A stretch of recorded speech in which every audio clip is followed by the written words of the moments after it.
Welcome to Escape This Podcast, a show that's a mix between tabletop role-playing and escape room puzzles. This is episode 7 of season 10, and we're back to a Danny room. Danny, you've written this one. This is true. You know, sometimes I can people confirm don't that. know. It could have been a guest room. Maybe I'd written it for the first time ever. Maybe it was a special bill room where all the puzzles and story are terrible and no one understands what's going on. And it's full of obscure references to weird songs that no one's ever heard. It could happen. I fully expect it to happen. Every episode we have guests come on and try and play through a escape room that exists only as an audio room, plus all of the visual supplemental images that you will find linked below, to try and escape from one of Danny's rooms. And this episode we have 2 new guests. We have Chase Ingram and M. Earhart. Welcome. Thank you so much for having us. We're extremely excited and extremely nervous. I'm ready for it. Trace and Em are from Level 1 Geek, and for people who pay attention to our Discord or me on Twitter, I've done a lot of work with Level 1 Geek. Would one of you like to explain what it is, what the Level 1 Geek experience is? Yeah, Em is the beautiful wordsmith of our group. So Em, why don't you tell the good people what we do? Thanks for the tee up there. I definitely feel confident in all my words that I've ever had. All right, so Level 1 Geek is a conglomerate of a bunch of nerds who believe that TTRPGs are for everyone. So our goal is to show people that a bunch of dorks can get together online, play games. It's not scary. We have a website where we blog and help people jump into this wonderful hobby of role-playing games, how to convert your friends who are non-geeks into these games, and how to step up into your first character, into the DM shoes for the first time, and enjoy telling stories as a group. Which is really great because the most common response I feel when you ask someone, hey, do you do tabletop RPGs? By far the most frequent response you hear is, oh, I'd love to, but I just don't really know or know anyone or how to do that. That's exactly what it is. We're everyone can start at level 1. That's where your character is going to start anyways. You can just hop right in, and we're here to show you that it's not scary. It's just a good time. Wonderful. And so I have been playing a lot of tabletop role-playing games with both of you and other Level 1 Geek people live streamed on Twitch, which has been a lot of fun. We've been playing, Em and I won the last large player You wouldn't competition think that campaign. winning was a thing you could do, but occasionally... Usually people tell you tabletop role-playing game doesn't have any winners, but we're winners. We won Yes, we are. a series called Tabletop Treasure Hunters that Chase put together and ran, which was phenomenal. And we're actually, at the exact moment that this episode comes out, you can head over to twitch.tv/LVL1Geek. There'll be a link in the show notes below, but if you can click on that right now, there's a good chance that Chase and I are currently live in a new first episode of a new campaign of Horizons of the Vast, playing Starfinder, where I'm playing, spoilers, a big sentient bear, a telepathic bear who's also an artist who's founding a new colony on a strange new planet. It's great. I mean, what's not to love to go see Bill playing a sentient bear? Speaking of live streams, we should probably actually make mention of something else that we're doing this week, because that's going to be happening in a couple of days from when this releases. That's true. In just a few days, as part of the Max Fun Drive for the Max Fun Network, which we are not part of, but we're part of their Max Fun Drive, we are running a escape room as a live-streamed event for the McElroy brothers. Justin, Travis, and Griffin McElroy will be playing another one of our escape rooms. All new. You haven't heard this room before? It's a whole new room, bespoke just for Max Fun Drive. We'll be running that as a live stream. I'm about to find out the exact place you need to go, and here's me from the future to tell you the exact details. Here he is. Thanks, Past Bill. So, the live stream is this Thursday night for Americans at 9:30 p.m. Eastern Time. For Australians, that's 11:30 a.m. on the Friday morning. And you can catch the live stream on the McElroy Family YouTube channel. There's a link in the show notes below, but it's youtube.com/themcElroyFamily/live. So if you follow that link at 9:30 p.m. Eastern US time on Thursday evening, you can catch the live stream, check out the new escape room, and have lots of fun. All right, back to the present, or the past, the future. I don't know how this whole editing time zone thing works, but back to the episode. All right. That being said, whenever we have guests on the show, we always ask the same questions of the guests. And the first one is, this is an escape room show. So what is your escape room experience? Chase, do you want to start? I would love to. We have a bit of escape room experience. I'm not sure like what the average curve of escape room experience is, but we've done like somewhere in the range of like 6 to 9 escape rooms. We actually, this past week, we played a little board game called Exit, which was like a little escape room in a board game box. So that was pretty fun. I personally have done some VR, like The Room. So yeah, we've done a bit of escape rooms here and there. We've got some fun ones where we're from. Yep, that's fair. Now, I'm assuming, Em, you'll have pretty much the same escape room experience, or do you have any extra fun little facts? Yeah, I have basically the same experience. Chase and I have played most of our escape rooms together. And really, there is a big curve on how well done an escape room can be. Have you noticed that? Like, there's one time we were in this place and they forgot, like they left us there. Like they were supposed to trigger something when we solved a puzzle and nothing happened. So we were solving the puzzle over and over. We're like, what's happening? So we asked for a clue and they just weren't there. We're like, okay, No. we're just locked in this room for a while, I guess. Excellent. Oh no. Besides that, I play like games on my phone. I love all like the puzzle escape games. So I do that a lot. Then the other element of this show is it is escape rooms mixed with sort of tabletop role-playing mechanics and style. So we've talked a little bit about this already, but what is your tabletop role-playing experience? How far back does it go? Do you want to start this time? Oh, I don't believe in tabletop games. That's like not a thing that I do. They're for losers. You're just bluffing on your intro. Yeah, whatever. No, I've been playing for 11 years. My cousin sat me down one day, was like, hey, we're going to build a character and you're going to join my table. And I was like, okay.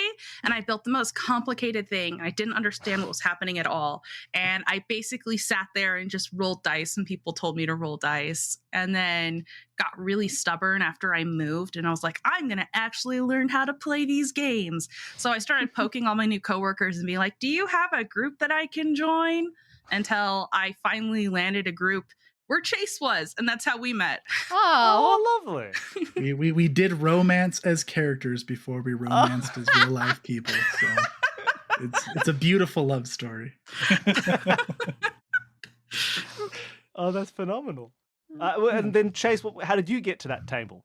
So my experience is about the same as Em. She said 11 years, and it made me very aware of the passing of time. I can't believe it's been that long. But yeah, I started playing around the same time. I played with some people shortly before I met her, and I've just not stopped playing since. I love it. I've GM'd for the majority of it. I've kind of become what they call a forever GM. I usually end up GMing the games, but I love playing in them as well.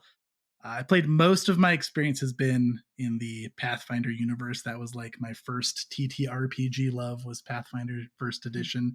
And then since we started streaming, I've really branched out and tried a lot of different TTRPGs, and they're all fantastic. Good time. Can I tell a story about you, Chase, and like your first TTRPG experience? Yeah, I'm afraid, but go for it. So Chase thought he was too cool for TTRPGs at first. He was like, I'm a nerd, but I'm a video game nerd, and those are different things.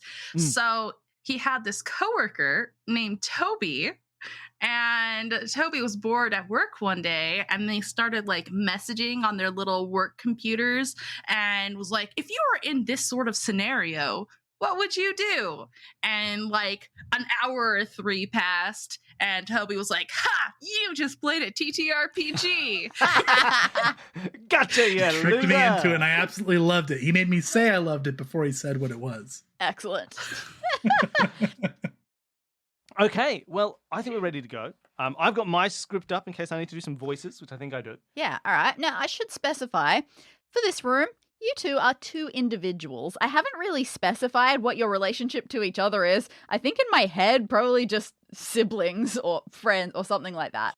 But yeah, so this just means that occasionally through this room, there may be a point or two where you have to do your own individual things and get your own individual information.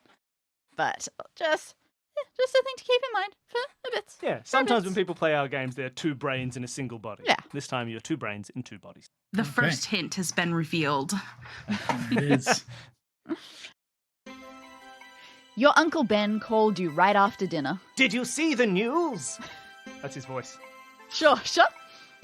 Now, you did. You've been following along with this story ever since the beginning, ever since you learned that you had a faint connection to the people involved. Weeks ago, a small research boat called the Cichlid sailed out for work and never came back. Nobody knew where it was going, what their aim was, but someone did know when it was supposed to return. Uncle Ben. He worked in the lab that analysed the Cichlid's samples, and over the years he'd grown really close with the small crew.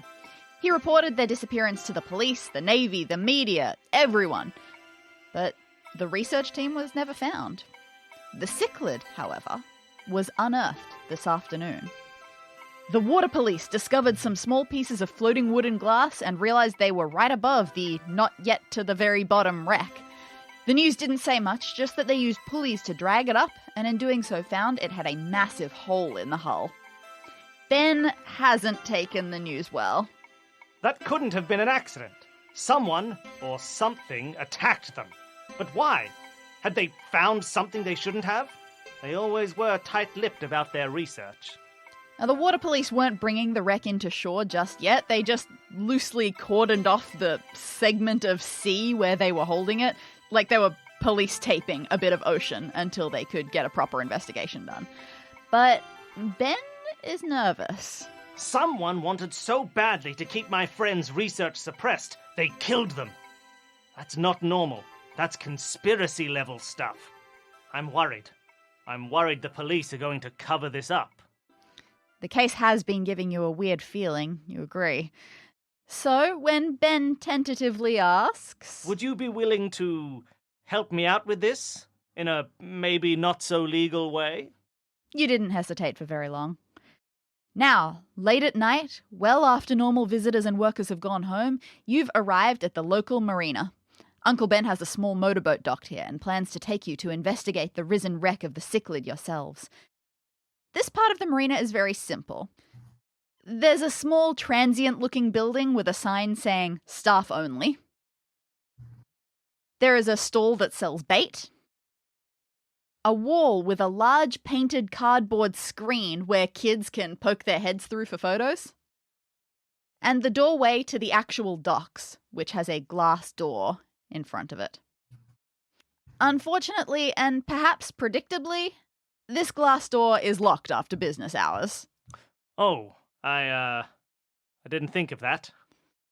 Well, you can't just wait until morning. Who knows what the water police will have done with any evidence by then. You said it's late at night, correct? Indeed. Well, I think that we probably have a couple of options here. Anything that says staff only is sure to have things that we shouldn't. So maybe keys for the door? That Yeah. or whoever owns the bait shop. Is there anybody currently working at the stall that sells bait? There is not. You take a look at this bait stall, it's not very big. There is no one manning it, but you do see it still has its very reasonable selection of different baits lined up in square tubs, sort of like an ice cream parlor uses to display their different flavors. They even have a few fish if you're the sort who just wants to buy them instead of hunting them yourself. All of these little tubs are closed, so you can't see if the fish and baits are actually in them right now. But you can still take a look. And they also have a sign next to them explaining what baits work with what fish. Now, And you I've can sent take a a look. link so you can see this image. For people at home, these are all linked in the show notes below. But Chase, would you like to describe what you see in this image for our audience at home? It looks like there is tubs of bait with bream, yabby, salmon, trout, flathead, sandworm, mullets, pies, scrubworms. Is it pippies? Pippi! Spibbies. Pippies. You gotta say it like Yeah. Spibbies. Scrubworms, maggots, garfish, and whiting. And then it says, making your lines work. You've got to use the right bait for the right fish. And it's got listed maggots for redfin, pippies for garfish, mullets and salmons, sandworms for whitings, scrubworms for perch and redfins, and yabbies for bream, cod, and flathead. I'll put an asterisk on the scientific accuracy of that because it turns out most fish eat most stuff. Interesting. You don't have to be this is how they. But this is not about scientific accuracy. It's about selling to people. That's true. You got to be like, no, they'll only eat my brand of scrubworms and nothing else. So, like the fish, like there's salmon in the tub as well? They are covered up. So, like an ice cream parlor, there's sort of a glass thing above it, and only the worker knows how to get inside. So you can see the tubs there. You can't actually see if the things are in there or not. Okay. Am I blind or do I not see redfin on the list of pictured fish? This is true. They are not selling redfin. Interesting. But it looks like most everything else is on here. All right. I don't know Mental what note. to do with that yet. And nobody's there manning the stand. Is there like anybody around right now? Or are we like in a pretty secluded it's area? deserted. I'm here. It's me, Uncle Ben. Should we take a closer look at the small staff-only building? Is the door even unlocked? Yeah. Take a guess. So this is a very little building. It's barely the size of a toilet block. No windows, and the only door in is indeed locked. It needs a 3-digit combination to open. Not too much, and maybe fittingly, considering your surroundings, the lock itself is shaped like a fish. Does the type of fish it's shaped like look like anything from the bait stall, or is it just kind of like a generic, like cartoony? It's very fish? much just a little blue fish. Okay. Well, just to say that I've looked at it and make sure I'm not missing anything, can I take a walk around that wall with like the cardboard screen for pictures? Indeed. So, yep, it's got big cartoon characters with holes where the faces should be so that kids can stick their heads through.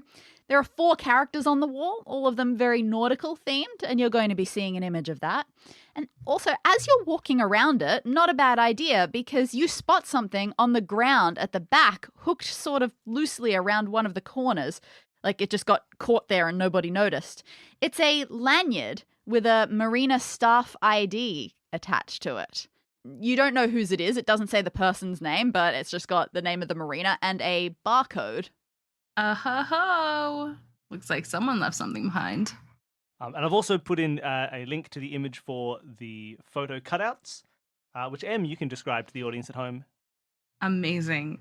Okay, so first off, the eye goes to Fisherman Andy, who is standing with his pole over his head, which is not proper fishing posture, but he looks extremely excited.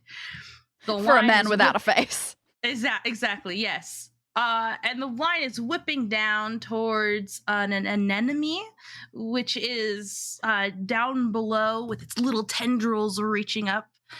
To the side of Fisherman Andy, you can see Larry Lionfish in all of Larry's splendor with a face cut out about the eye. And beneath that is Rowena Ray, which looks like a stingray of some sort, flapping in the ocean. I want to go put my face through some of those. Is there like any notable scenery when you're looking through the whole of these cutouts? Not especially. You just get that sort of weird effect, like if you stick your head through Rowena Ray's, you see how she still has a mouth? But it's kind of weird. You know, when they do that sometimes, the face hole just isn't the whole quite face. Where the face is, yeah. Do I look flattering when I'm in Fisherman Andy's face, though? You look very triumphant. Excellent. But no, playing around with these, with where you stick your head, you do not notice anything new. Okay. And then the staff ID badge that we got, is the barcode like the type of barcode where it's just the bars, or does it have numbers underneath of it? It doesn't have numbers. In fact, maybe barcode is a bit funny thing, but it looks like a scannable thing. It needs to scan in somewhere. Okay. I would think we should probably take that badge over to the glass doors and see if there's a scanning thing to open the doors there. Yeah, that's smart. You head over the glass door. It's a very thick glass, and it does indeed have an ID swipe lock. There are also 4 unmarked buttons on this lock arranged in a slightly odd pattern, and I think when Bill is finished drawing, he can show you a picture of that. It's not much, it's just showing you the weird position that these buttons are in. But you can take a look, and it does look like you could swipe this ID card if you wanted to. So you do so, you run the barcode along the sensor on this door. The little screen beeps, but it's kind of a sort of beep. It's not the positive kind. So you take a closer look, and the little screen has some words on it. Card data error. Please refresh in any Starfish brand reprogrammer 3320 machine. You are lucky enough to randomly pick up an ID, and it's broken. Great. Well, at least we don't have to worry about getting someone in trouble. They probably track whoever, swipes their badge. Yeah, true. Did you notice that these, the position of these looks exactly the same as the cutouts? So this is the buttons. Yeah. Oh, let me take a look at the buttons here. Yeah, look at them side by side. Like if you look over there at the buttons and you look over there at the wall, they're like the same position. Let me side by side these. Yep, that is the exact same layout as the cutout. The buttons are all the same color, or they're different colors? Colored is a bit of a funny way of putting it because they're sort of grey. It looks like they could have a light that comes through from behind them to light them up properly. It is not currently lit up in any way, though, so they're all just kind of dull grey. Okay, dull gray buttons. Well, I'm thinking we could try alphabetical. I don't know if it's risky to try pushing the buttons in a wrong order. I think we should reference back to that fish thing and see if we can find something that can connect them back to each other. Yeah, I like that as well. Let's look at the names of the fish versus the names of the cutout. Some of these have the same names, like Larry Lionfish begins with LL, Romina Ray begins RR, and then Fisherman Andy is like FA. Like it could have been Fisherman Frank. So I don't know if that's just random noticing or if that's an actual thing. I just barely realized that it's Emma Nenemy. And It's beautiful, honestly. I don't know. I'm not seeing like any connection between the bait shop and the cutout. How would you feel if I tried pushing a button? You can try pushing those buttons, nothing happens, and it feels very much like they are in an inactive state. And you start to suspect maybe scanning a correct ID needs to happen first. Gotcha. That makes sense. What I'm thinking is that if we can get into the employees only stand, that might have what we need to reset the badge. And then I'm feeling like these cutouts probably relate to those buttons because that was a good observation. So maybe we need to look closer at the bait. Now, is there anything else we haven't looked at yet that I'm missing? No, you've covered it all well. I mean, I feel like the making your lines work has got to be a clue. So we're probably looking for something in that. Now, it's a 3-digit code on the lock. Okay, so if I was going to take a guess at this, so perch and redfin are the ones that I'm noticing, and cod as well, that aren't on here. So if I was going to go off of this thing here, I would potentially remove, like, I would say, like, see how it says maggots redfin? I would say the first number would be from the pippies. It'd be garfish, mullet, salmon. Those 3 are on there, so the first number might be 3. And then sandworms has whiting on there, so that'd be the next one. So the numbers would be 3, 1, and then scratch out scrubworms and go with yabbies. But yabbies has cod, which isn't on there, which means that number could be 2. Making your lines. Oh, what if you remember? So, like, you know, I don't know if this is actually going to be a thing. You never so you know know. how all numbers can be reduced down to like 6 boxes, right? And then you can like draw on your boxes. So like a 2 can look very squarish, or a 5 can be like the reverse of that. We could try and like see if these draw a number Like if we follow, let's say hypothetically, we went like bream, yabby, down to sandworm, down to across to flathead, down to garfish, over to whiting, that would make a number. Ah. So we scratch out maggots because it goes to nothing. So, I mean, if we scratch out maggots and scrubworms, that leaves us with 3 lines left. So that is probably where our 3 numbers are going to lie. It's going to be in the pippies, the sandworms, and the yabbies. Mm-hmm. So I'm not. We go from garfish to mullet to salmon. I mean, that's just going in a line. So I don't know if the drawing out a number is going to pan out. That's clever. Fair enough. Why draw a line between garfish and mullet? Yeah, it's true. If you draw the line from Pippi to garfish, what does that do for you?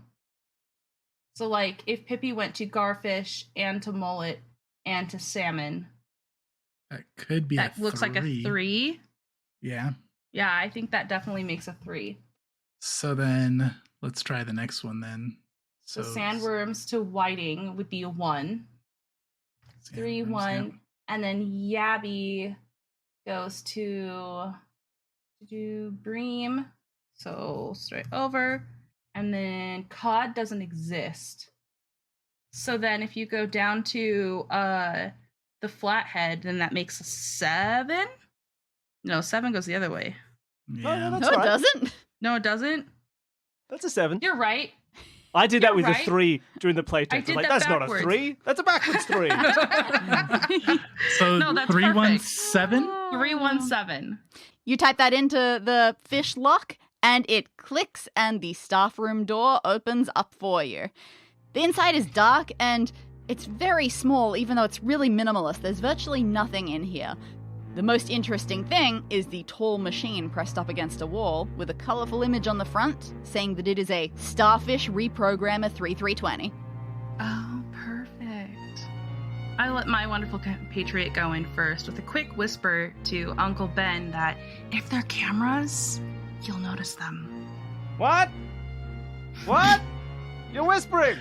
You're saying Yeah, chase them? I'm gonna walk. Set up I'm the gonna walk in cameras. there. I'm gonna try swiping the badge on that reconfigure. How old is Uncle Ben in your head, Bill? 28. 28? You go up to this reprogramming machine, and there is a slot to insert a card right in the front center of it. So, you sticking that in? Yep, Yeah, let's do it. absolutely. The machine whirs. There's a narrow screen that lights up at the front, and it's got some words that scroll across it. And it says, "Welcome, Louis Farrell. Barcode data corrupted. Reprogram?" You see a green button. You assume that means yes. So, Push okay. it. The machine hums and whirs some more, and then it says, "Reprogramming complete. Please remove card." All right, let's go open this glass door. You swipe the newly refreshed ID, and the scanner gives you a much happier beep this time. "Farrell," the little screen blares in enormous letters. Then, a little less dramatically, "Please enter personalized code." And the 4 buttons on the screen light up. Now, are they just like white light or are they colored light? They're all the same white light, as if they are active, but not a secret color code. Also, for the record, can I get the happy beep sound? I feel like it just might be important. Bring! There it is. That was too happy. That was Morse code. So it's more low key than that. Bring! Okay, so we have already got that they are in the same pattern as the cutouts. Mm. I'm trying nonsense over here. I'm counting the letters and the names to see if there's an order with which we should press them, depending on how many numbers are in each. But you follow your own train of thought. I will mindlessly count letters. No, I was thinking the same thing. I was thinking either that or alphabetical are the first things that come to my mind. It might be more complex than that, but those are the first 2 things that pop into my head. I'm going to try pushing one. I'll try pushing the bottom right. Nothing happens. It seems like, yeah, it acknowledges that you pressed a button, but nothing. And then after a certain amount of time, after not pressing another button, it makes a timeout sound, which I guess is a beep, beep. Excellent. And so you feel like it has restarted. Well, I mean, if we were going to go alphabetical, it would be Emma Nenemy, Fisherman Andy, Larry Lionfish, Rowena Ray. You press the buttons in that order, and it goes beep, beep, and restarts. Okay. The sound effects are really what I'm here for. Like, this I is know. living up to everything I've ever dreamed it would be. So thank you. We need one of those things that's got sounds buttons. Little Mhm. board. Yeah. A DJ board. Whoa, yeah, yeah. And to Make- Brian Yeah, Bill of yeah. the happiness of making all the sounds. Oh, he would have programmed all the sounds in. They would all be his voice. Puzzle. Puzzle. Amazing. So did you count the I did. The letters so yet? I'm gonna try and go push Rowena Ray, the equivalent on the keypad. Then the Anemone. Do that one, and at the same time, I'm gonna hit Larry Lionfish and Fisherman Andy because those are both 13. Ooh, crafty. Bam, bam. I'm sorry. Dang it. crafty but wrong? Okay, is there like a food chain order here that we need to consider? I don't know much about the sea life, but What is interesting Like- to note about the message that you got from the swipe card when you pressed it is it did ask for Farrell's personalized code. Mm. So it might be more about him than it is about the photo. Oh, wait. So Farrell's card was hung up on one of these pieces, right? It was sort of stuck to the bottom corner somewhere. Oh, come on, Farrell. You couldn't have lost this at a more It was useful location hanging for me. equidistant from every button. Every single one. Okay. I feel more confused now. What about you? Same, actually. What do we know about this Louis guy? Very little, basically just his name. Yeah, we know his Louis. name. We know allegedly Louis Farrell. he is a human. I see it. Okay, so if we go by the first letters, we got Fisherman Andy for F. We've got Emanenemy for E. We've got Rowena Ray for R. And we've got Larry Lionfish for L. Yeah, Which that is makes sense to me. I don't know if that's how you spell his last name. It's probably missing a vowel in there, but You can see how you spell his name. It comes up on the swipe cardy thing when you swipe it. His name is spelt Farrell. Farrell. So Farrel. So we're gonna go Frel in that pattern. So Fisherman Andy, Rowena Ray, and Ooh, This is entirely why I did this. This Anemone. was cruel. Anemone. Anemone, and then Larry Lionfish. Can we try that pattern? You can, and that does indeed spell out Farrell, just Farrell, very simply. So you do that, and the entire of the lock screen flashes green, and instead of you hear and the glass door slides open. You hurry through, Excellent. and Uncle Ben gets to work untying his boat. And because Billy's not ready to read anything, and it doesn't matter anyway, you take off. You're on the water for a very long time in the dark, before eventually you catch sight of some police boats. You're getting close. Beyond them, tied to a rescue vessel, you see the Cichlid. Your boat is small and quiet enough that you can sneak around the back unnoticed, so you make it to the far side of the Cichlid, where the police can't see, and you clamber aboard.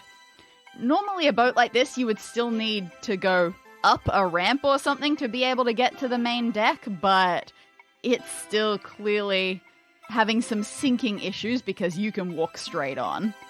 It's almost completely dark. The only light is from the police boats, and they're pretty far off. From what you can see, you've got the outside deck of the Cichlid fully enclosing a small indoor area. The outside deck doesn't seem like it's got anything interesting on it, so you go straight to the indoor spot. Inside, you find that at the front, there are the boat's controls. On the left is a computer. To the right, a big sonar screen.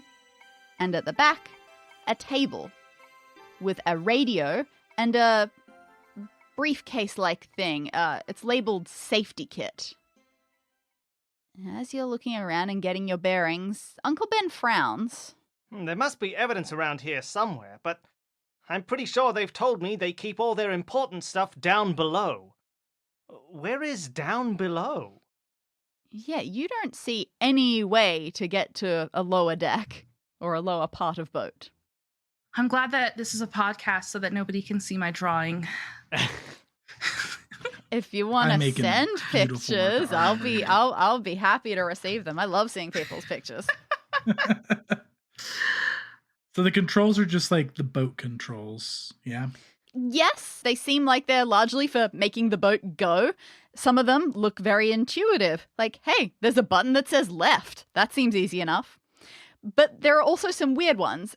Like right beside that, there's one that says left, left. Left, left? Is that just...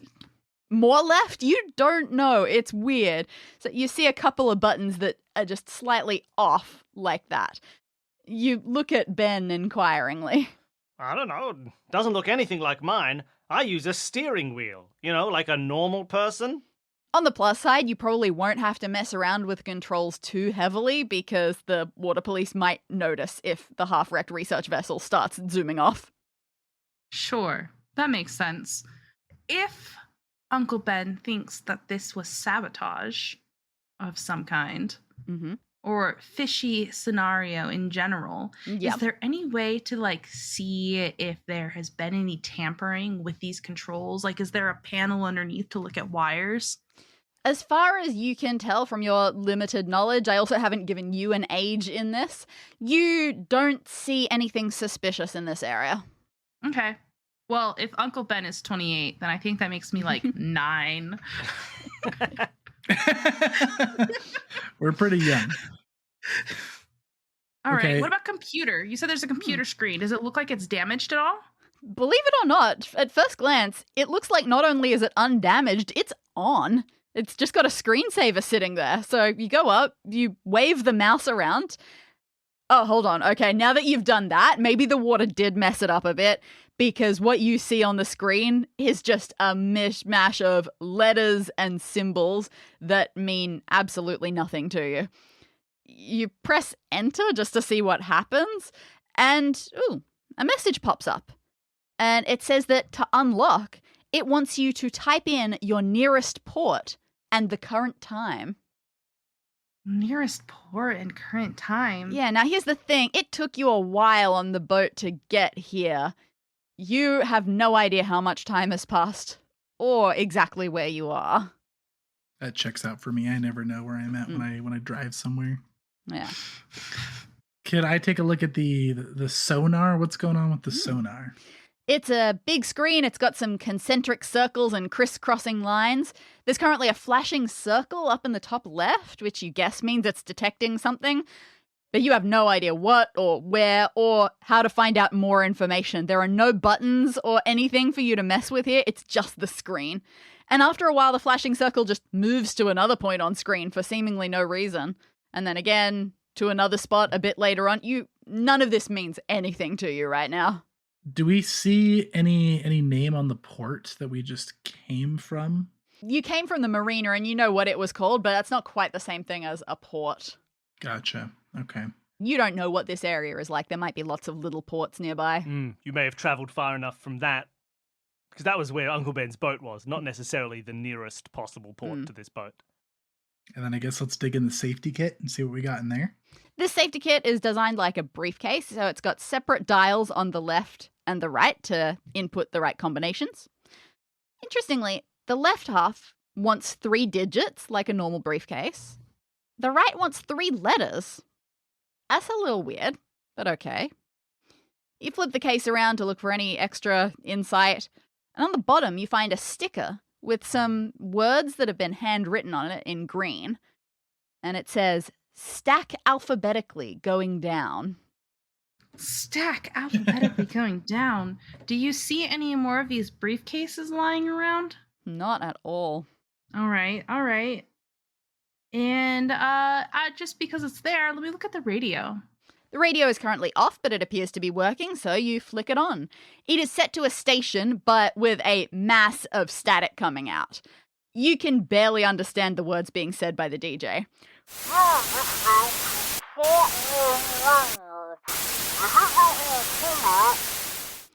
And so that was, you're listening to Port Royal Radio. The hit making a comeback. That was all you could really hear. Port Royal. Yeah. Ooh, that's interesting. As you look at the radio, you see there's actually something sitting behind it. Again, somehow miraculously dry, a single safety flare stick. Add that to inventory. Perfect. Mm-hmm. Safety flare stick. All right, that's going to be handy. Okay. It's a lot to unpack here. Can I go back over to the computer and see if it has like that little rectangle in the corner that says the time? If only. What versions of Windows are they using? So that jumble of symbols and letters that you mentioned, that's gone. And now it's just asking for the nearest port and the time. Yeah, it's just like a big pop-up doing that. So you assume once you get those in, the weird letters will come straight back. Gotcha. Okay. I'm going to go ahead and type in that we're at Port Royal because we know that now. Well, you know that is a port, but Not if it's the closest. the amount of static that you were hearing on that radio gives you the impression that it may not have been amazingly close. Fair enough. I'd like to try fidgeting with the radio tuning. You flip around, you search through channels, and you manage to find 4 more stations that are within range, all with varying amounts of static as well. We've been playing this #1 hit non-stop since 10 p.m. We now take you to a 5-minute ad break. But after that, we're going to play it again. Fair amount of static on that one. Yeah, a decent amount. You also hear one with very little static. Our $200 voucher question on tonight's Port Fancy Music Trivia is this. Which 3.5-minute song from the 1980s is about to hit 3 months at #1? Call in if you have it. I can reread any of these at any point afterwards if you like. Okay. Did you hear Port Heavy has played the same 80s song 40 times in a row tonight? Out of ideas, anyone? Here at Port Light, we... Again, quite staticky. And finally... Welcome back to Port Smart Pop Chart. Who would have guessed that Salt and Pepper's Push It would come back after decades? And in such spectacular fashion. 12 weeks at #1. Quite staticky. All right. So I think we'll have some math to do. So they started playing the song at 10 p.m. Another station said how long the song is, and then they said how many times it has been played. So if we do that math, which I'm not going to do, Chase, that's your forte, we should know approximately what time it is. Oh, and we have to account for the 5-minute ad break. No, because the ad break was just starting. True. Yep, Although it might be easiest to get the exact time if you wait until the end of the ad break. Ooh, true. That's our buffer then. Okay, and then I think Port Fancy seemed to come in the most clear. Yeah, I think Port Fancy did come in the most clear. Let's see. So that was been playing since 10 p.m., right? Since Since 10 p.m. Playing nonstop since 10 p.m. Okay, how long was the song? 3.5 minutes. 3.5 minutes. Did one of them say that it played 12 times in a row? 40 times in a row. 40 times in a row. And then a 5-minute ad break. Did I miss anything? I think that's Think you got what it. we need. That's everything. Okay. Incidentally, not easy to find a song that is exactly 3.5 minutes long. And even Is it Salt and really? Like, is that accurate? when you Google it, even Salt and Pepper's Push It, it stings a little bit at 3:28. But I thought that would be slightly more obnoxious math. I'm surprised that you decided to find a real song that was 3.5 minutes long rather than just being like, and it's the classic hit from Grimby and the Grambuses. 12 days till sunrise. It's 'Cause 3.5 I wanted minutes long. I wanted to make sure that nobody had forgotten that this song existed and how great it is. That's absolutely incredible. Okay, so that is going to be 2 hours and 20 minutes of playing that song. That means that I think if we wait till after the ad break, that should be 12:25 a.m. That feels right. It feels pretty midnighty right now. Feels pretty midnighty right now. So let's try putting in Port Fancy and wait till after the ad break and put 12:25 a.m. As you type this in, the letters fancy and 1225 show up on screen just as you type them. That's not all. Above them, other letters and symbols show up. And it actually reminds you a lot of what you saw on the weird screen before. So now that you have entered this, you take a look at what you have written down and the weird computer stuff at the same time. Added a link to that. Danny, you missed your opportunity. What? What'd I do? What did I miss? You type... What did I miss? I can't do it. You type in the code, and then you push enter. You push it real good. Damn Dun, it. dun, dun, dun, dun, dun. Da-da-da-da-da. You're right. That's Don't worry. upsetting. This is a podcast. You can say it right now. That's Say it true. right now, Nobody Danny. will ever know. Good point. All right. So you enter the letters fancy. You push 1225. You push it real good. There you go. What a joke. Fantastic.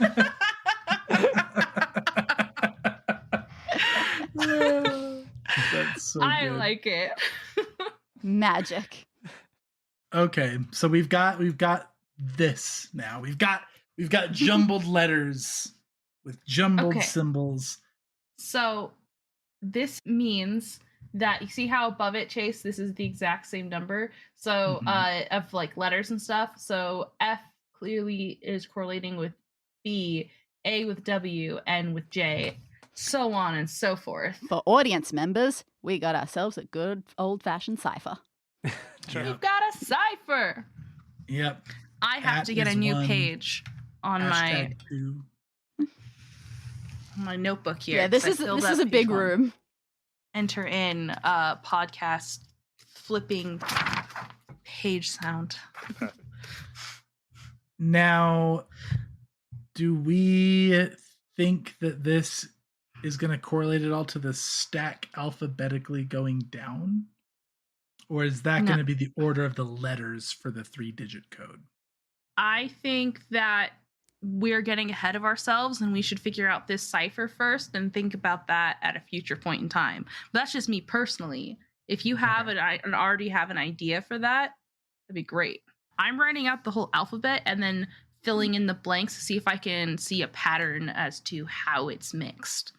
Good idea. Nice. Okay.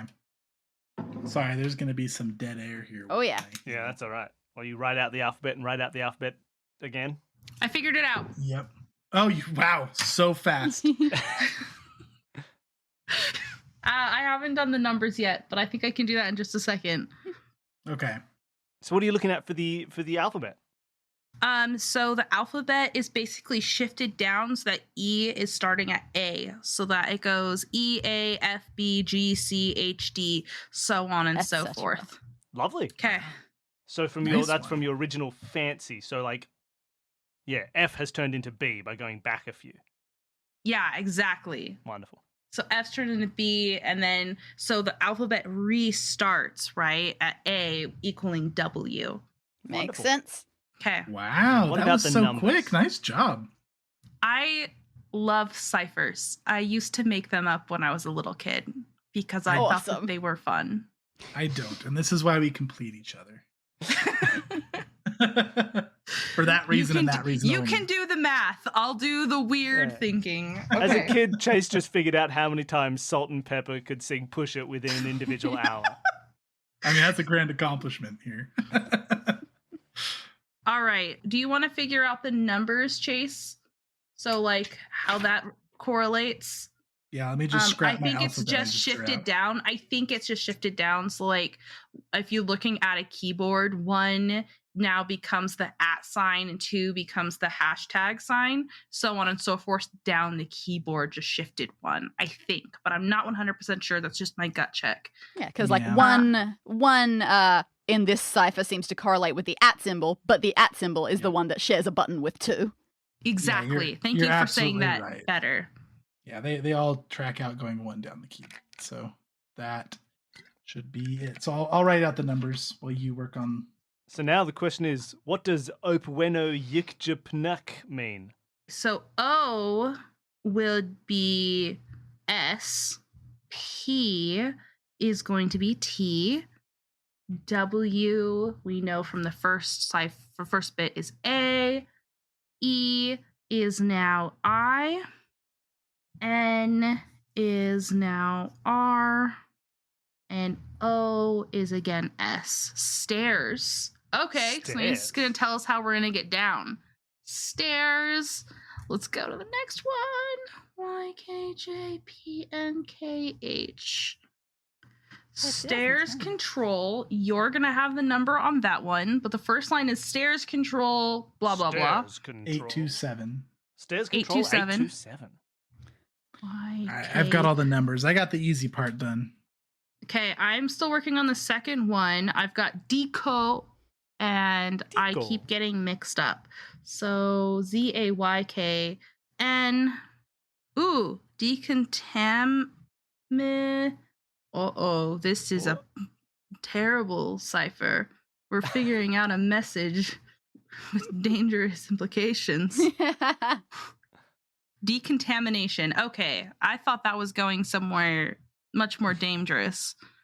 And then the third one, Chase, is what I'd like to rename my Starfinder character for the campaign that we've started today. Rezak Baz. It's a very good alien name. I love that name, actually. I am Rezak Baz. Chase, did you figure out the last line? Not Nope, bears. I just realized my cipher is wrong. Fake Okay, bears. I'll get the last one. Because it's coming out complete gibberish. My bad. What was the third one? Video feed. I see where I went wrong. Okay. ZNKL. Do you want to tell everybody where you went wrong? Yeah, You don't I have was. to. I was just curious. I was doing the letters backwards on this. Yeah, Yes, did you go the that other way happens. around? That's the Yeah, I classic did. cipher mistake that I always do as well. Because it Yep, could be that either is way. I was like, see this an doesn't O. make sense. And it's either going to be the S for stairs or a K. And you're like, what starts with K? Nothing. Mm-hmm. Sonic. K is O, Mm-hmm. and L is P. Sonic drop. Sonic drop. So we've got stairs control 827, decontamination 136, video feed 751, sonic drop 482. Was it 7.5? Was it 7.51? Let me double check. 756. Cool. Okay. I was about to say, I'm pretty confident on my portion of the cipher, Chase. So Well, we if know it where we goes went wrong now. anywhere. All right, so stairs control 827, decontamination 136, video feed 756, and sonic drop 482. You have successfully ciphered. Let's type 827 and see what happens. You type in 827, and suddenly the whole floor rumbles. And out towards the bow of the boat, a section of floor is shifting, revealing a staircase leading down. Hey, that was really loud. They're going to hear us. Yeah, maybe we Oops. should check the video feed first. We should probably do that now before we go down and we run into whatever the video feed was going to show us was the danger. The Cloverfield. Yeah, let's do 756. You type that, and a big grey blurry rectangle shows up on screen. You suppose this is the video feed, though you have no idea where the camera is or what it's looking at. It seems completely unfocused at the moment. Enhance. Is it effective? You see a grey, blurry rectangle. Well, okay. Decontamination seems sketchy. What is a sonic drop? That's a very good question. I'm afraid to type that in. I feel like that's a terrible idea. Like, are we just going to blow up the police boats? I don't think that we're going to blow up the police boat, but I think that we could potentially anger whatever we saw on the sonar. Yeah, that is true. Hmm. An interesting aspect of this escape room is sometimes I say things and then I immediately look over at you two like, did I get it? Did I get it? Is that right? Real quick sense motive over here. Yep. Should we mess with the decontamination and the sonic drop first, or should we go check out downstairs first? Why don't we look at the stairs? Okay. I want to specifically, we should keep an eye out for more briefcases. Note that we are creeping sneaking. Okay. You two creep sneakily for the stairs.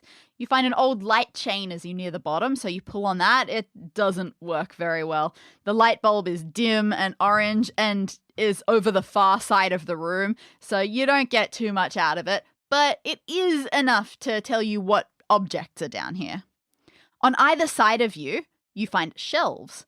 One of them has jars that all look like plant specimens, and one of them has jars that all look like animal specimens. Not all of the jars survive the wreck, but you don't feel any broken glass underfoot. Probably because when the boat sank, the whole area went underwater. And speaking of that, yeah, over the far side, you see the big gaping hole, almost a person's length across. And even though the boat has been lifted, that entire half of the room is still angled and largely underwater. The water looks weird. Let's just say that. And way back there, mostly sunken towards the hole, you can see a pair of tall lockers have fallen over. So Chase, I think you should go search in the dark water. What's wrong? Well, the water seems sketchy. Does the water seem sketchy or does the It water seem seems- scary? Well, yeah.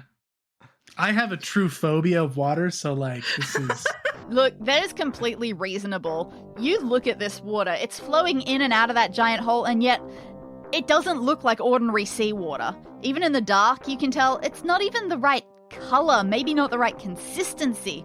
Something has mixed in here. You look at the shelves. Maybe some nasty animal or plant got in it and has been spewing infectious material through it. Like poison all over the floor that's now dissolved into it. You're not sure, but you do know you really don't want to touch it. That's when Uncle Ben comes racing down the stairs, having not realized that you were down here. Whoa. He stumbles, he trips over his own feet, and as he falls, he catches himself with one hand, which plunges right into the disgusting water. Oh. You rush to grab him up. Oh, thanks.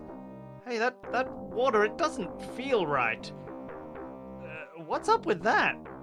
He examines his hand. It looks unharmed for now, but you still don't want to risk diving into that stuff. Maybe it's okay for skin, but who knows if you dived into it, maybe it could do horrible things to your airways or your eyes or something. You don't want to mess with it in its current state. I was literally about to suggest we have the uncle test it, so one step ahead of me. Uncle Ben, maybe we should test out that decontamination option.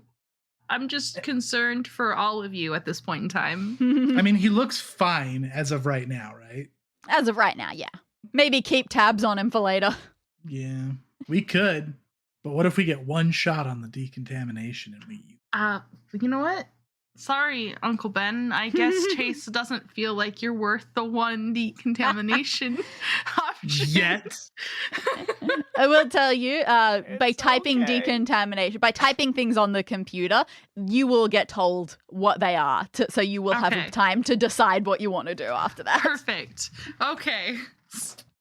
Let's... Yeah, the stairs were deceptive in that they just work right away. Yeah, that's okay. Let's look in the... I want to look in the lockers. Let's lift those lockers up. So the lockers are way down the other end, submerged mostly in the water. To get to them, you would have to go swimming right in them.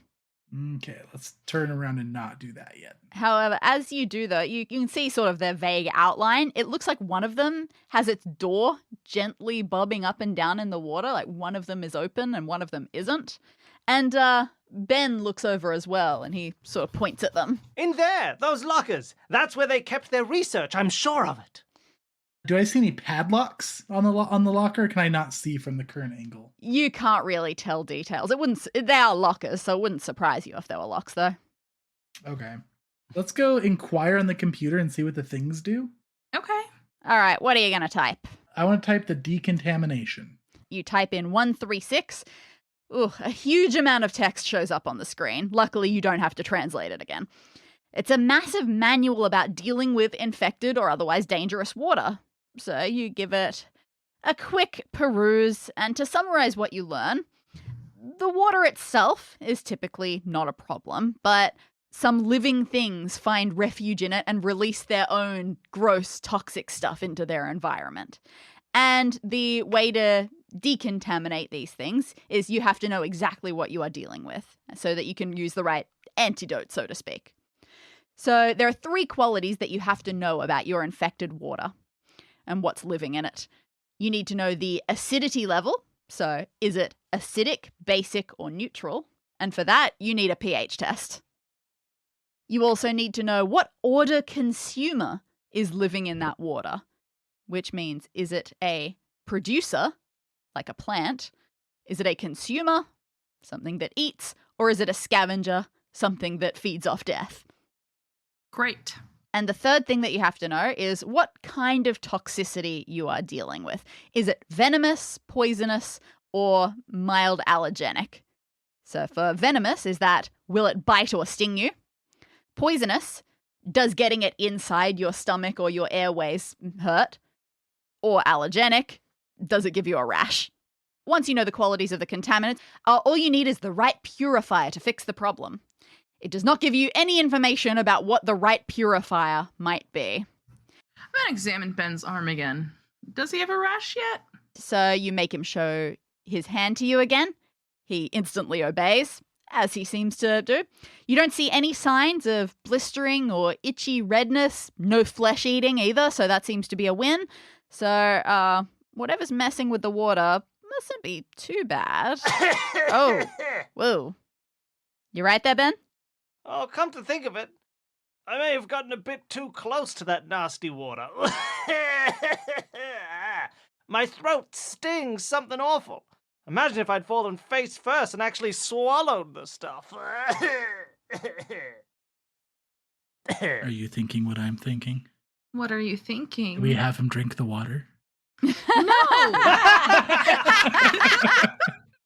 We have all of the information we need.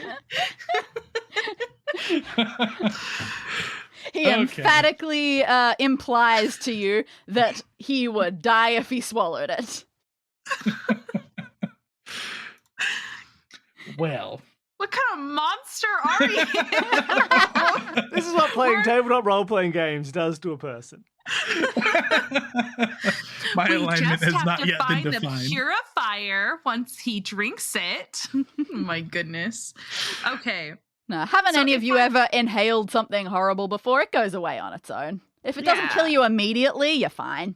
Yeah. Yeah. Okay, well, if he's not getting a rash, it's probably not allergenic. I'm assuming it's I believe from what your list you read, it's probably poisonous. That's my guess. So the Mhm. toxicity, I'm going to say, is poison. Do we know where we can get a pH test? Can we look in the, what was it that we had in the other room? I swapped my page over. There's The the safety safety kit? kit. That seems But like it's it would locked. likely- It is Yeah. locked. Right? Yeah. That probably has a pH test in there. I want to type in 482 on the computer and just see what it says about sonic drop. You tentatively press those numbers, not really sure what it's going to say. And it gives you a short description and a diagram of what sonic drop is. It looks like a kind of mini torpedo that is apparently shot out from the lower back of the boat. And after a certain number of seconds, it detonates a massive sonic wave that scrambles any sonar tracking or positioning systems being used by other marine vessels. Little weird. Seems like it would be more useful for a military sub than a small research boat. You see at the bottom of the screen there is the option to confirm the use of it, but you do not confirm the use of it. You aren't really sure, at least at this stage, why you might want that. Okay, so I'm concerned. Big bloop, as you said, is going to be big monster, and that's our oh crap button. I guess then we probably want to go give the specimen jars a better look over. Yeah, let's do that. Yeah, that makes sense. Which first, animals or plants? Plants, because if it's poison, it's likely from plants rather it being from some sort of venomous creature. Most of the plant jars are intact. Ugh. The same can't really be said for the plants inside. They are miserable. Quite frankly, they all look like they're struggling to live. They're dark and shriveled. Look, I mean, you know a little something about plants, and you know they tend to require sunlight to grow. Even underwater plants, usually. You can't imagine that these guys have been seeing much sun. Like down here, there's basically no light at all. All right, let's look at animals now. So very few of the animal specimen jars have anything alive in them, or even recently alive, which I suppose is good. There's loads of shattering that has gone on here. You see a couple that have bones or empty shells inside, maybe with little bits of fish meat still attached to them, but mostly just bones. You see one that's intact, but its lid is missing, and it has a drenched, barely legible label that tells you that it once contained a sea snail that oozes corrosive slime. Yeah, that's no good. On the absolute bottom shelf, that is where you find two completely fine jars that are full of water and have a fish in them each. One of them is labeled as a surface dweller, like super, super shallow water, and the other one is called a deep diver. And they're very cute. They have big bulgy eyes. And they're alive? Yeah, those seem to be the only definitively alive animals on this shelf. Except for Uncle Ben. Oh, you don't know. That cough could be getting worse. And the lockers are submerged, correct? Uh-huh. Until you deal with the water. Man, I feel like we have to get into the safety kit. That makes sense to me. We might have to take a risk, get in the water, be dangerous, and then Then like you'll need get the safety into the kit. kit afterwards. Fix the danger. Yeah, exactly. Safety kits respond With to what's danger. inside of the kit. No, don't go in there. I'll save you. I'm the safety kit. As you head towards This is the my water, job. you hear that. No, So don't go into the water. I have a safety kit. Please stay out here, but it's safe. Okay. Stop encouraging them, Uncle Ben. I've always been a rapscallion. So no going in the water yet. No, please don't do it. Was there anything down here besides the jars and the lockers that I missed in my notes? I think you pretty much covered it. There's no labels on them? There might be. It's actually kind of dark down here. You could see the animal ones a lot better. They might be labeled, but you can't quite read them in this darkness. Yeah, it's a bit too dim. They're very small labels. The flare. Oh got my the flare. god! I have that written down on my other page like an idiot. Other page, it's always how they get you. Notebooks. All right. Should we light up the flare to get a better? Yeah, we absolutely should. All right, you take the flare stick into the dark downstairs area. You stand right near the plants shelf.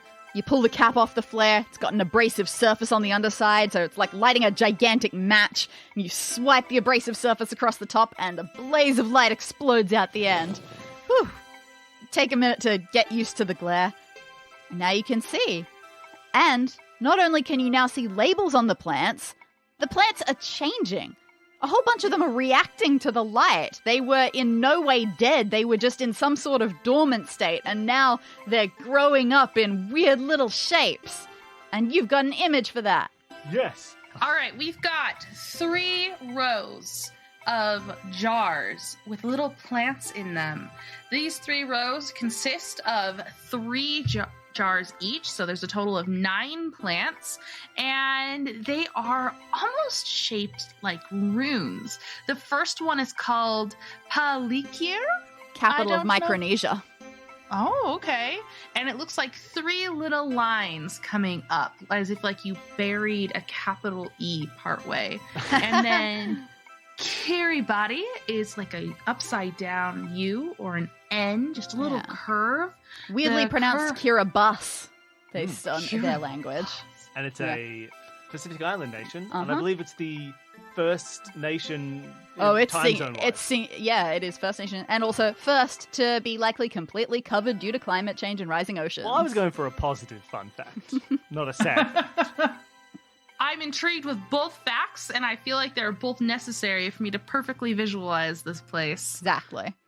Curacao looks like a 1, but like a little 1. And Antigua, which looks like a lowercase a.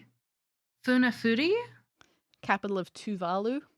it looks like a square, kind of. If you took off the bottom line and instead you made it diagonal between the 2 corners and a little dot on top. Then we have Palau, which is like a U shape. Barbados is an upside down lowercase r. And Tonga, little tiny W. And then we have Cuba, which is upside down capital T that has the middle line is off centered. I'm wondering if we stack these, if they're going to make letters and numbers, maybe? I don't know. Maybe these are what we have to stack alphabetically going down?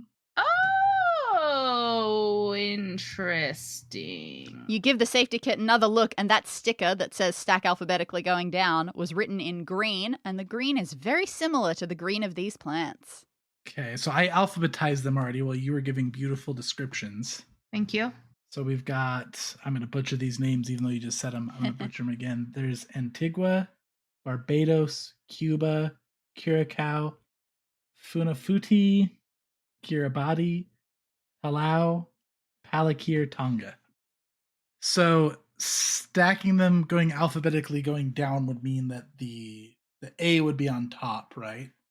Yes, that A-shaped plant of Antigua kind of looks like a lowercase a. Mm-hmm.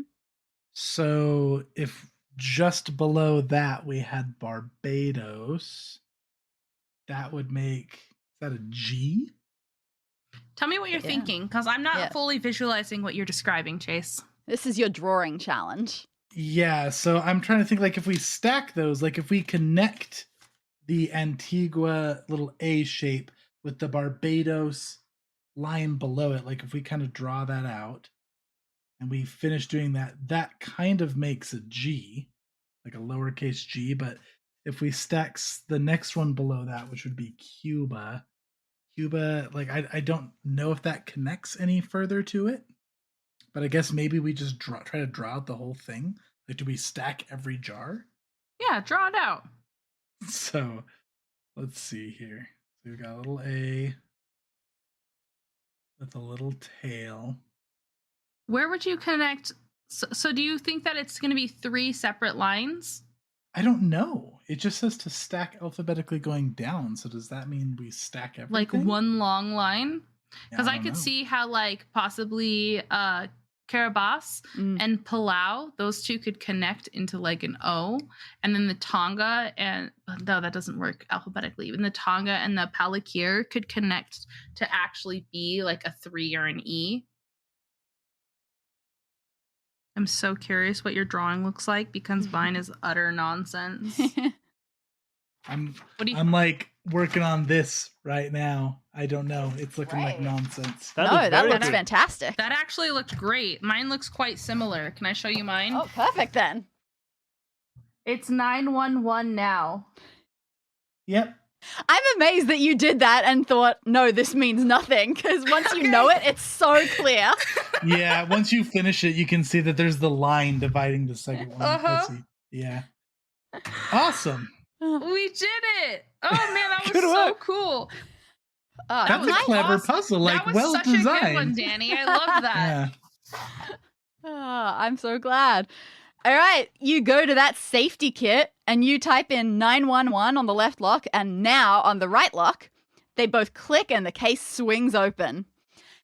Inside, you see a lot of small packages. you sort of thought it would be like a first aid kit, bandages, EpiPen, that sort of thing. But this isn't a safety kit for people. It's a safety kit for water. So you find a pH testing kit and a whole bunch of packets for killing bad stuff that grows in water, all with ridiculous sounding sciencey names. And you're going to get an image of all of those individual packets. Yes, I will send you this image. This is linked for everybody at home. Chase, would you like to read out perhaps not all of these many, many tablets, but a smattering, a selective sampling? This is a selection A of smattering, water purifier tablets. We've got lovely names such as Akonvin, Bakenpoi, Nekenpoi, Nezkal, Nezkapoi.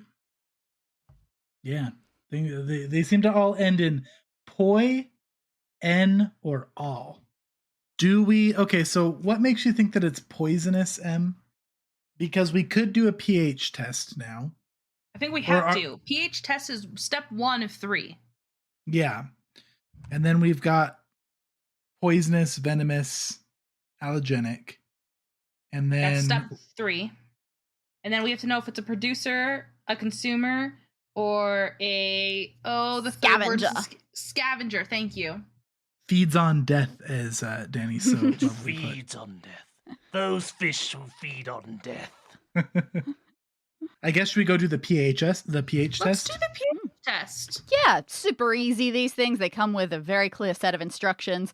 You take out the testing kit. It's got a little tablet of its own, a test tube, a chart to compare colors. So you take a sample of the bad water, very careful not to touch it with your bare hands, just in case. Then you add the little tablet, you shake it until the color changes, and your water turns purple. According to the chart, that means it has a very high pH, which makes it basic. Okay. There was 3 options, right? What Yes. were the It could be 3 pH basic, options? it could Acidic, be- basic, or neutral. Yeah, acidic, basic, or neutral were the 3 options. So that could correlate with these. Like, right, we have 3 possible endings, so those 3 could potentially, like, and we have 3 possible starts because they either start with A, B, or N. So if acidic, neutral, basic. So we're gonna use one of the ones that probably begin with a B, right, for basic. And then the C is gonna be like bacon, is gonna be consumer, or yeah, exactly. Scavenger is scaven, and then producer would be POR. Okay, it's like Bascal would be basic scavenger allergen. Yeah, exactly. So this is the decontamination things then. So this Yes. is These one are that the we have to purifier use. tablets as listed in the name of the file type. Purifier tablet. Excellent. So now you just got to So- know, what does it eat? Yeah, what does it eat? We have to put one of our pet fish in there. Yeah. We have to kill our fish friends. Yep. I named them You did? in my mind. Yeah. What are their names? Which one's the... Bubbles and googly. Like googly eyes and bubble eyes. Because they have these big protruding things. Mhm. Now I have to choose which one I love more.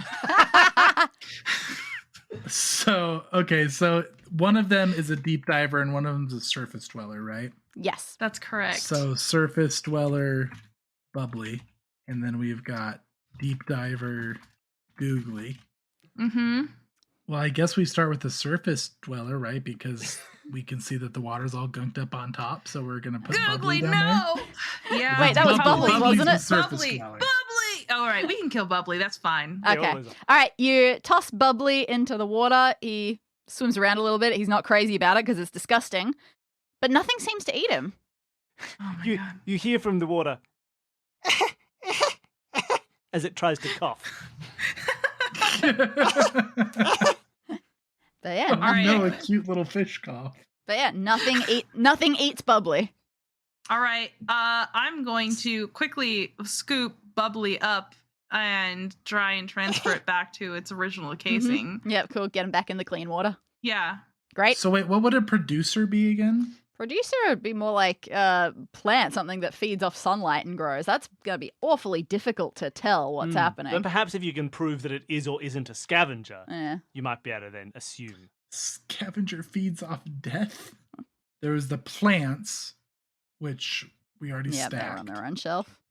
There's 2 alive animals. We had a snail container with this that secretes the ooze. Oh, bones. We had Bones. Yep. Bones. Yeah, let's try and do that. You take one of the jars that has some old bones in it, old but not quite picked clean, and you empty them at the water's edge and nudge them in. And you wait, and then something so small that you can't even see it starts picking at that old flesh. You can see little bubbles forming. Something is definitely scavenging. Ha ha! It is a scavenger then. Yeah. Yes. So we have a basic scavenging poison scavenger. So that means that we're going to use Bascapoi. Basketboy. Basketboy! You rip open the Basketboy. You rip open the packet called Basketboy and you tip the tablet into the putrid water. It fizzes and dissolves, and pretty soon the water immediately around it turns kind of clear. And this clarity spreads out, it stretches to all sides until at last looks like ordinary seawater again. Whatever it was, you killed it. Amazing. Wow, well done. So now we have lockers that are exposed and Yeah. safe to reach. So Right. let's dive in and hope nothing scavenge us. And we'll Go ahead. check Go out the ahead. Go lockers. in. No, go I'm for gonna it. start. I'm Let's try. Yeah. Yeah. You Oh, wade. No, I'm going. You're okay, fine. go ahead. All right, perfect. You go ahead, Chase. You go. I'm in. I'm in there. You In the wade locker. into the water. You don't feel a thing. The water feels normal. Nowhere near as dangerous now. You don't cough once. You swim over to the lockers. You have to dive your head down a little bit to properly reach the doors. As you do, you spot a sign taped to one side of it, and it says, "Locker codes equals chest year." Okay. You take a look, and as you suspected from earlier, one of the lockers is slightly open already. The other one is shut with a 4-digit combination lock. Chest year. Okay, what's in the open locker? Yeah, you take a look. The lock isn't broken. It just must be that someone was using it right before the big disaster went down and the sinking happened.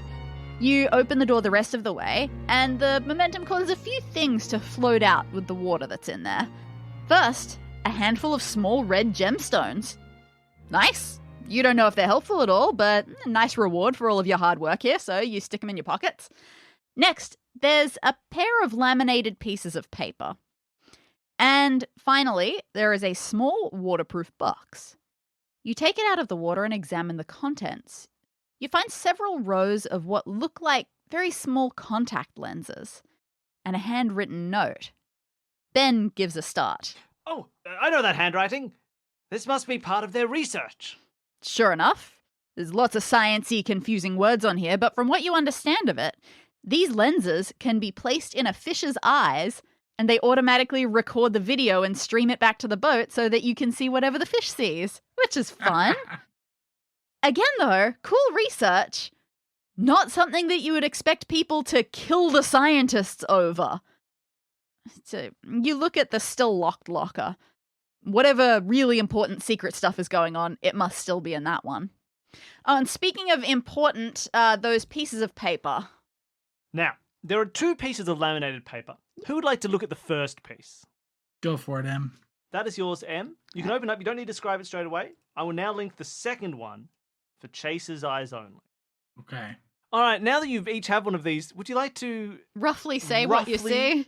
Say what you see to the people at home, Em? Very roughly, I have sets of instructions to interpret sonar readings and how we should react if we see such things within the readings. Yeah, mine is on-screen interpretations of sonar readings, and it's talking about how to steer a vessel when your sonar device will give you detailed directions towards a found object. It's recommending 3 people to use it. Oh, that's convenient. Yeah, with the 2 of Same. you and Uncle Ben. So, do your instructions have to do with the south, west, and east quadrants? I've got southeast and southwest, yep. Okay, cool. I've got the other half. So as you're looking at this and you see is recommend 3 people, 1 outside, one on reading the sonar stuff and one on the controls. Uncle Ben very quickly volunteers to take the controls. That seems like the easiest job that doesn't involve much reading. So he's going to go for that, which leaves the two of you to decide who wants to be on sonar and who wants to be on outside deck. What do you think, Em? You take first dibs. Oh no. I will take sonar. All right. So Chase, you head to the outer deck, and we're just going to give you a bit of a diagram of what you see while you're out there. Yep, so I will grab this. And once you're in place, we are going to give Em a bit of the look at the sonar readings that she can see.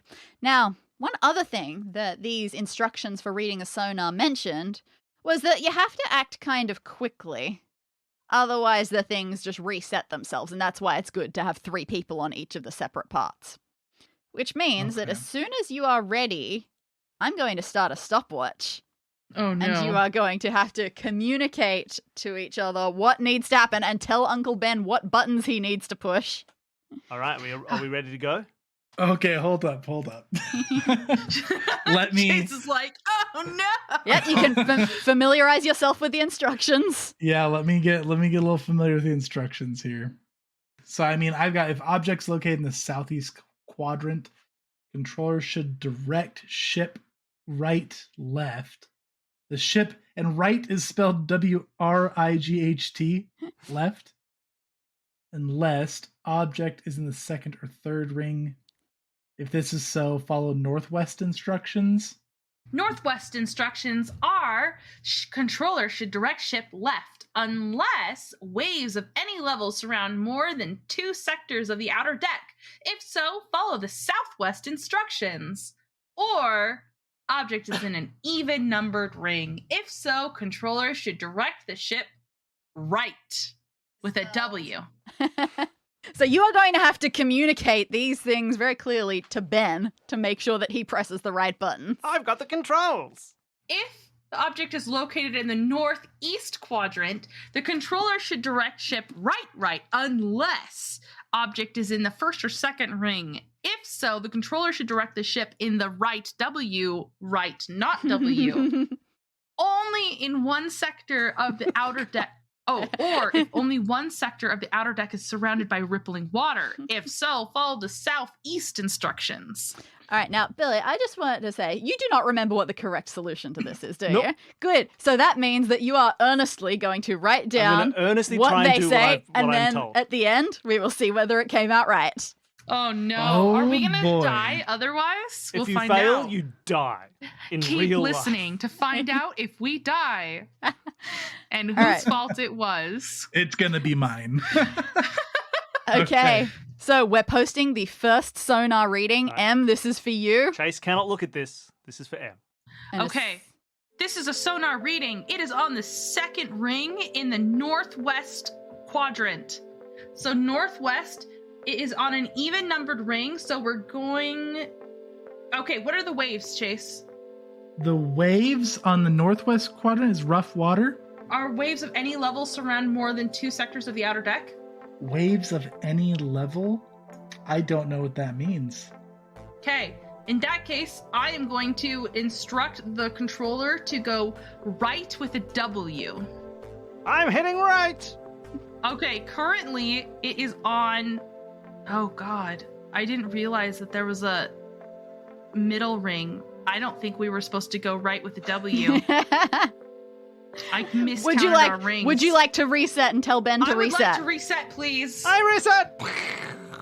He hits reset with a W and the ship explodes. All right.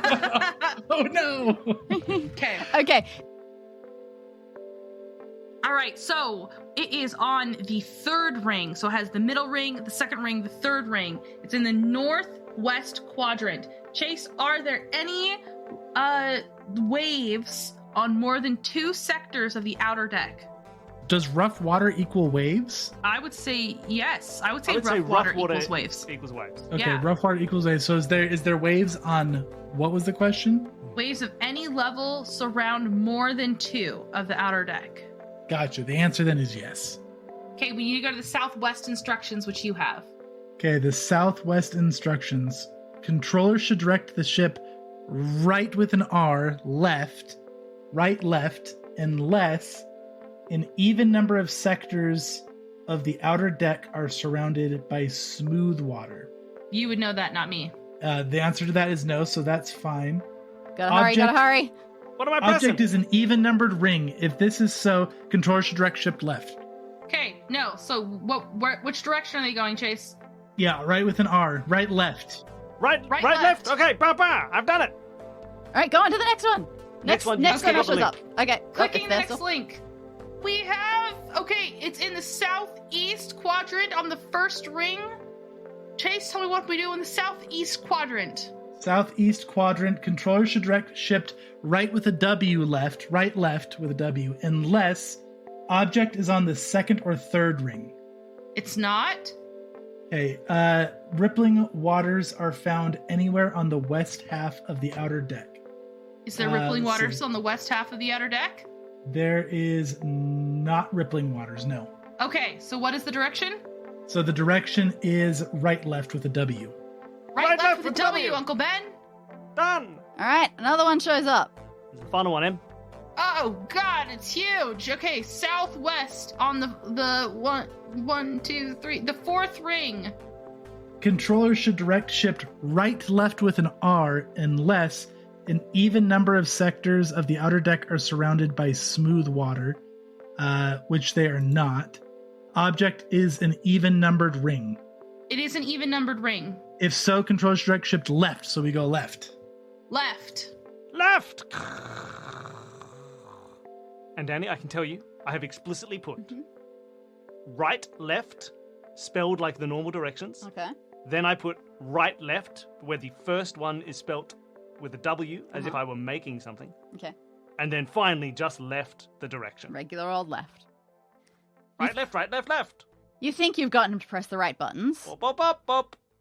and as he presses them, Bop, bop, bop, bop, bop. the ship doesn't move. It does turn just a very small amount to accommodate these directions. You hope the water police don't notice. And once you've turned the boat every way the instructions have told you to, M, you see the sonar screen change. It has words come up. It says, target located, southwest 225 degrees bearing, 155 meters, depth 19 meters. Okay. Whatever it is that the cichlid has been tracking, you know exactly where it is. It's to the southwest. It's 19 meters deep, which is that's kind of deep. And it's 155 meters away. You know exactly where it is. You still have no idea what it is. Okay. On the plus side, it doesn't seem like it's moving. Southwest, 19 meters deep, 155 meters away. Oh, and we can't really move because the water police will know. But we have Uncle Ben's boat. Yes. We have contacts that we can put on Googly, and Googly can go down. And I would guess that maybe there's going to be a chest down there, which will have the date to get us into that locker. Oh, man. Okay. I'm going to go pick up Googly's container. Uh-huh. I'll get the contacts. I'm going to look Googly dead in these large bulbous eyes and say, I didn't want it to go down this way. I'm really sorry. I don't even know how you feel about contacts. I love them. Oh, water relief. Water relief. That's what I call it when I use the bathroom. Do I not hear the voice and I just think she's crazy talking to a fish? Googly, you've always had such a sense of humor. You're my best friend.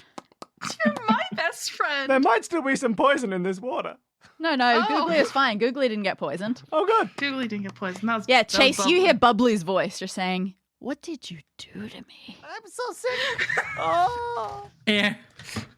I was ready to sacrifice Uncle Ben. This is okay. I chat with my best friend the whole way into the boat and off 155 meters to the southwest. Ben takes you. Like, one of you can stay behind to man the boat and watch the video feed, of course. Of course. But yeah, so you put those contact lenses on Googly. It's not easy, but maybe easier than trying to put them on another person. There aren't too many people who have tried doing that. Ugh. All right, so you take the fish, you zoom the boat quietly over 155 meters southwest, and you drop Googly into the ocean. And then the two of you get back as fast as you can so that you can watch the video as well. And Chase, what you see this entire time, it's extraordinary. You see the fish dive down, going straight vertically, and you mostly just see water. Occasionally another fish passes it by. It's really exciting stuff. But then, just before Googly reaches the bottom, you spot something sticking out of the sand. As you predicted, it is a huge wooden chest. Googly, luckily, is also curious about this chest, so he goes over to inspect it. It has huge numbers, 1672, on the lid, which is wedged slightly open, and you can see a faint shimmer of red gemstones inside. Is this what the cichlid has been tracking? Is this research? It's like treasure hunting to me. Googly, you've done us all a great service. Googly's great free, inquisitive and you'll friend. be able to watch him until he probably gets eaten by something bigger, right? Nah, Googly Huh. and everything. It's going to be weird. Soon he'll be king of the sea. I'm gonna go punch in those numbers on the locker. You swim back to the locker. It's hard to put in a combination underwater. Em, you go too. You don't want to miss this, and neither does Ben. So you all huddle around it together. You get that combination in, and the door pops open. Inside, there's a large package wrapped in cling film. What is it? Ben squints. You hold it between the three of you, and you unwrap it together, and inside is a scuba suit. Look, a very fancy one. It looks like it would work for really long, deep dives. According to what you see on the helmet, it's even got its own sonar-based personal navigation system built into it. But it's still just a scuba suit. You look at Ben in confusion. This is their big research project? Why would anyone kill for this? Because sometimes a pirate has to take drastic measures to get his treasure. And he shoves each of you into the two lockers and shuts and locks them behind him. Uncle Ben was a pirate? We should have sacrificed him earlier. You hear him changing into the scuba suit. You think I wanted it to happen like this? Don't you remember when I killed your father? I used to talk like this. Har har har har har har har. Oh You my think god, I wanted it to recognize happen him like now. this? I was on a voyage with them, searching for the fabled pirate's loot that had been lost here centuries ago. Research! Ha! You think there's any money in marine biology? Trust me, everyone in this field is only using it as a cover. Well, we found the treasure, didn't we? But once it was on board, everyone started getting that greedy look in their eyes. If I didn't take action, one of them would. So I used that corrosive sea snail slime to cut a hole, and I dumped the chest out through it. I planned on diving after it right away, but I couldn't remember the year on the chest in time before the whole boat started sinking. I had to escape and come back for it later. But I knew finding that chest was a 3-person job. Now I have everything I need to dive down, haul up the treasure, and swim to my backup getaway boat without anyone finding me. Har har har har har har har. There's a splash. He's gone. You beat at your locker doors, but they won't open. There's water all around you. There's barely a pocket of air for you to breathe. And then, as your energy is running out, you hear voices. You hear loud footsteps rushing down the stairs, so you pound on the locker even harder to get their attention. As you hear them approaching you in the water, you yell the locker combination. Whoever it is rattles on the door and manages to get it open. You gasp for oxygen, and then you freeze when you see who's rescued you. Water police. A man holds up a badge. This vessel is in our custody, off limits to civilians, so imagine our surprise when we saw it turning on its own. You aren't very subtle trespassers, are you? You stammer an explanation. The police are flabbergasted to hear your story, but they believe you. Turns out the old-fashioned kind of piracy is actually a really big problem in your part of the world. So, he's a pirate, an attempted murderer, an actual murderer. And he's getting away with treasure as we speak? Call me crazy, but I think we need a way to stop him. He's got sonar on his scuba suit, right? Sonar will never be able to stop him. That's impossible to scramble. No, we have the sonic drop. Go punch in 482 on the computer upstairs, officer. Okay, let's do it. You can go too. No, you're under arrest for sea crimes, probably. If you let us punch Stay us in those we can catch lockers. the real criminal, please. What you didn't know is that as the we have water a police fish with captain, video evidence. I'm also a pirate. And he shoved you in the locker. There's no money in water policing. Everyone who's a water police officer is just a cover for a... No, he goes and he punches in 482. He punches in 482, and he just sort of looks at it in confusion. He goes, should I be pressing confirm on this? This looks like pretty dangerous stuff. You should come up here. Oh yeah, don't you even know what a sonic drop is, officer? We don't have the budget for sonic drops anymore. You push that confirm button, you push it real good. Activating sonic drop, the computer says. Then ellipsis, ellipsis, ellipsis. Then it says, automatic drop system jammed, chute opened, please direct sonic drop manually, maintain contact with water at all times. What? So the water police officer looks over your shoulder. Oh, the boat's sinking must have damaged its propulsion mechanics. It's probably inside the bottom of the boat. Hopefully this chute has opened up inside, probably near where we found you downstairs. Someone needs to point it in the right direction and make it go. You all scramble downstairs, and immediately you see that the water is swirling around a gap in the floor that wasn't there earlier. You wade over, and inside, it's that miniature torpedo-looking thing that you saw on the computer screen, with a manual activation button on top, ready to be aimed and fired. Oh, All right, man. Chase.